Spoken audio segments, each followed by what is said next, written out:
Pemerintah berencana untuk memangkas 1 juta pegawai negeri sipil hingga tahun 2019 mendatang. Menurut Menteri Pendayagunaan Aparatur Negara dan Reformasi Birokrasi Yudi Krisnandi, pemangkasan dilakukan untuk efisiensi belanja negara karena dirasakan adanya pemborosan anggaran dalam membiayai PNS. Pemangkasan sekitar 1 juta PNS dinilai dapat menghemat anggaran hingga 3 triliun sebulan. Bagaimana mekanisme serta persiapan yang perlu dilakukan untuk mengimplementasikan pemangkasan 1 juta PNS ini? Untuk membahasnya telah hadir bersama kami di studio anggota Komisi 2 DPR Arteria Dahlan dan juga Pak Ahmad Riza Patria, Wakil Ketua Komisi 2 DPR dari fraksi Gerindra. Dan juga telah terhubung melalui sambungan telepon Kepala Biro Hukum, Komunikasi dan Informasi Publik Kementerian Pendayagunaan Aparatur Negara dan Reformasi Birokrasi Herman Suryatman. Selamat malam Pak Riza, selamat malam Pak Atria sudah. Selamat malam. Terima kasih sudah bergabung bersama kami. Waalaikumsalam. Dan juga Pak Herman yang sudah tersambung melalui telepon. Selamat malam Pak Herman. Ya, selamat malam. Assalamualaikum warahmatullahi wabarakatuh. Waalaikumsalam warahmatullahi wabarakatuh. Baik, namun sebelum kita memulai dialog ini, Bapak-Bapak dan juga pemirsa, kami akan sampaikan informasi berikut ini. Wakil Presiden Yusuf Kala menyatakan pemangkasan 1 juta PNS memang perlu dilakukan untuk menghemat anggaran. Namun pemangkasan akan dilakukan secara bertahap agar tidak ada kekosongan pegawai di tingkat eselon. Berikut pernyataan Wakil Presiden Yusuf Kala. Kita bikin 8 tahun rencana. Targetnya ya, Pak? Ya, 8 tahun memperbaiki. Sebenarnya bisa cepat, cuma kita tidak mau membikinnya katakanlah merombak tiba-tiba. Karena kalau kita katakanlah suatu eselon, itu berapa ratus ribu orang terlibat. Karena itu maka pada saat dia keluar pensiun maka yang masukannya jangan terlalu banyak. Tapi butuh persiapan teknologi, butuh persiapan pelatihan, jadi butuh waktu. Mungkin 5 tahun kelar, tapi perlu penyesuaian. Baik, langsung saja kita sama Pak Herman di sambungan telepon. Pak Herman, ini sejauh mana sebenarnya persiapan dari rencana pemangkasan 1 juta PNS? Ya, perlu kami informasikan bahwa saat ini kami Kementerian Pendayagunaan Aparatur Negara dan Reformasi Birokrasi sedang menggodok peraturan Menteri Pan-RB tentang percepatan penataan PNS. Jadi nomenklaturnya itu percepatan penataan PNS. Nanti ada tahapan-tahapan, antara lain nanti kita akan membentuk tim percepatan penataan PNS di setiap instansi, baik pusat maupun daerah.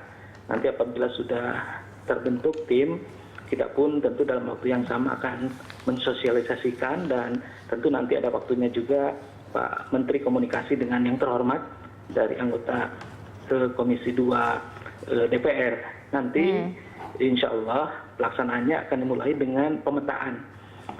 Pemetaan pegawai kita akan lakukan dari pusat maupun di daerah untuk memotret kondisi pegawai baik dari sisi kualifikasi, kompetensi maupun kinerja.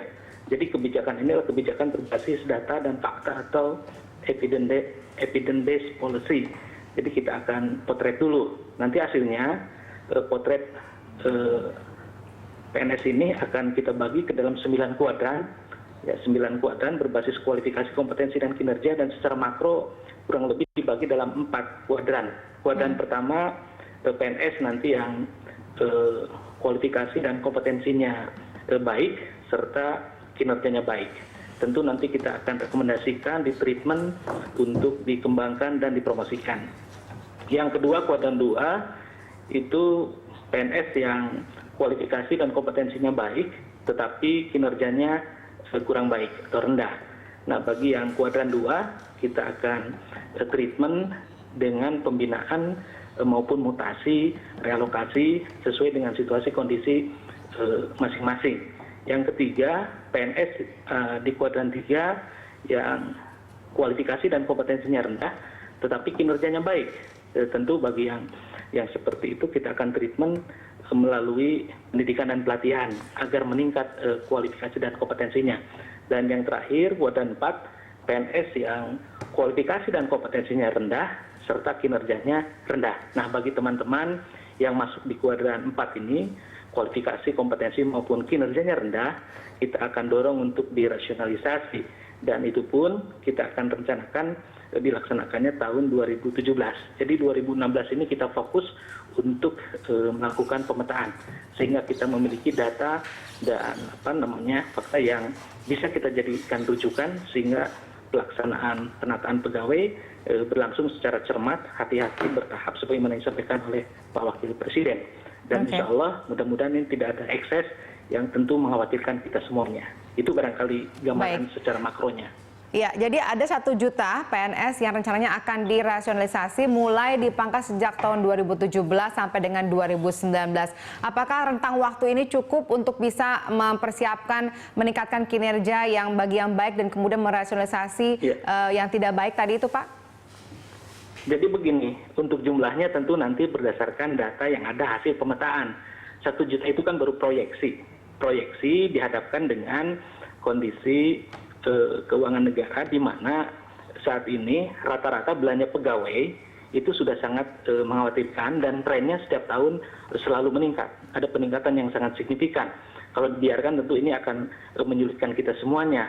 Karena apa? Karena untuk mendorong pelaksanaan dari berbagai program prioritas nawacita ini kan membutuhkan alokasi belanja publik yang cukup besar, terutama di daerah-daerah. Secara nasional belanja pegawai ini di kisaran 33,8%.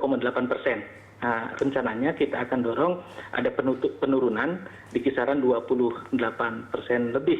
Jadi ada penurunan 5%. Dan apabila belanja pegawai baik APBN maupun APBD kita dorong penurunan 5%, itu equal kurang lebih dengan 1 juta pegawai. Dan tentu ini prioritasnya untuk pemerintah daerah. Kenapa? Karena saat ini ada 244 pemerintah daerah belanja pegawainya itu di atas 50%. Ini kan sudah sangat mengkhawatirkan. Bagaimana mungkin daerah bisa membangun infrastruktur, kesehatan, pendidikan, ekonomi apabila belanja APBD-nya sebagian besar dialokasikan untuk belanja pegawai.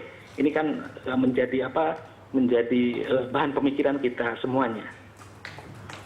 Baik, saya tanyakan terlebih dahulu kepada para anggota DPR dan Wakil Ketua DPR yang ada di studio bersama kami. Pak Riza terlebih dahulu sebagai Wakil Ketua Komisi 2 yang juga berhubungan langsung dengan Pak Herman untuk membahas masalah ini. Menurut Anda, apakah memang sudah saatnya dilakukan pemangkasan 1 juta PNS ini saat ini? Ya, jadi saya kira program ini terlalu terburu-buru ya. Pertama, sampai hari ini Kemenpan itu belum melakukan apa yang disebut dengan identifikasi.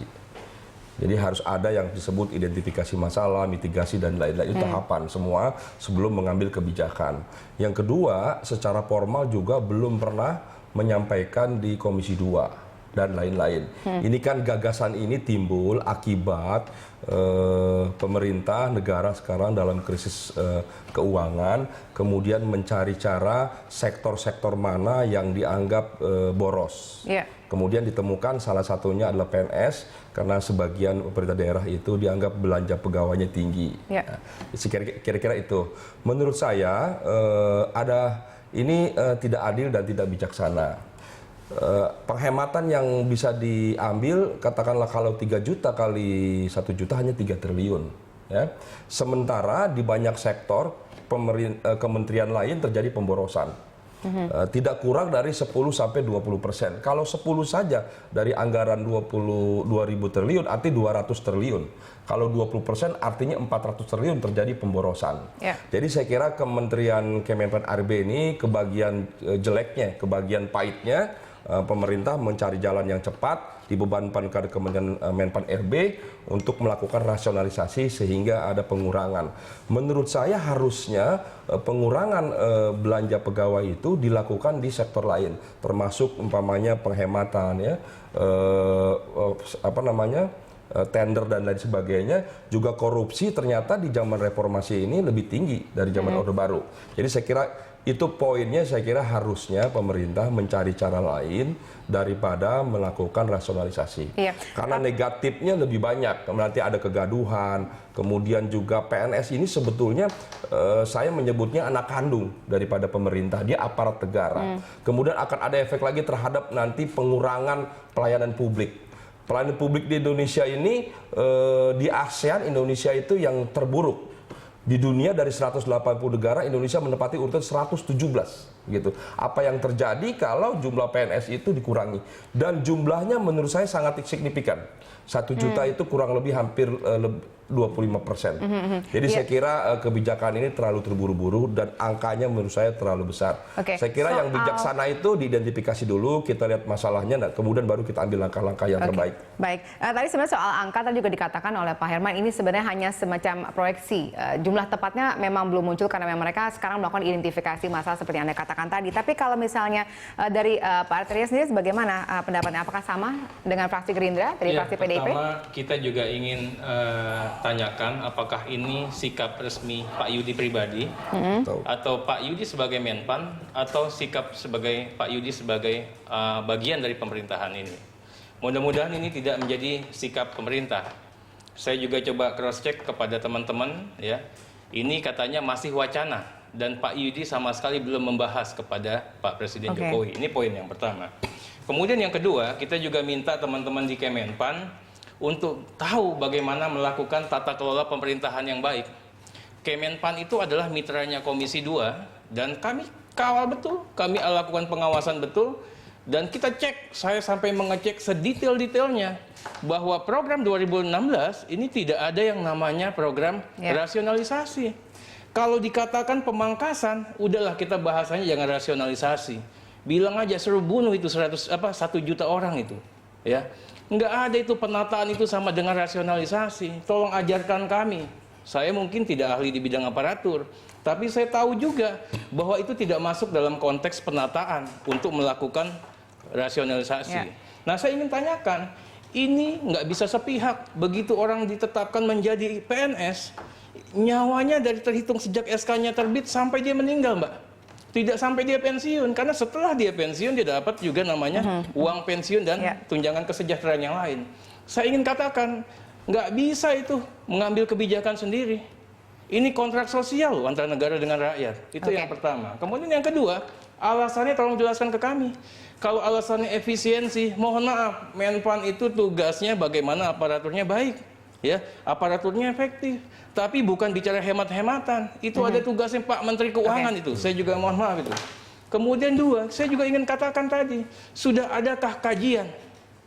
Dikatakan enak saja mengatakan, oh ternyata belanja pegawai lebih besar 50%. Yang ada itu kalaupun terjadi, ya, kalaupun terjadi, konteksnya pelayanan publik, itu yang pertama. Yang kedua, itu tidak disalahkan dong PNS-nya. Kamu yang angkat, kamu yang anjab dan ABK. Analisa beban kerja, analisa jabatan, itu porsinya pemerintah.